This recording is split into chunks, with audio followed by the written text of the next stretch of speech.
Hi there, this is Mr. Boyd. Today, we are going to talk about how to find your IP address on a PC. An IP address is a unique address that identifies the device on the internet or a local network.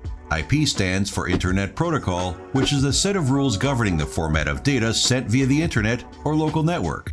In essence, IP addresses are the identifier that allows information to be sent between devices on a network. They contain location information and make devices accessible for communication. The internet needs a way to differentiate between different computers, routers, and websites. IP addresses provide a way of doing so and form an essential part of how the internet works. To find your IP address on Windows, go to the Start menu and then click the Settings icon. Click Network and Internet, and then click the Properties option beneath your current connection. Scroll down a bit, and you'll see your IP address. You can also see your IP address through the command prompt. Go to Start menu and search for Command Prompt. Right-click the top result and select Run as Administrator. Type ipconfig/all.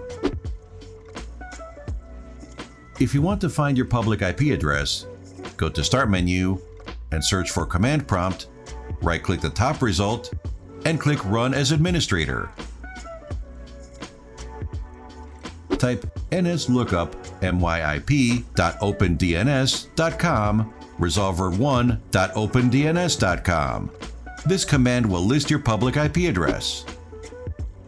If you have any questions, ask them in the comment section below. I will be more than happy to answer them. I hope you enjoyed my tutorial. Make sure to subscribe to my channel for more tutorials like this one. See you in the next video.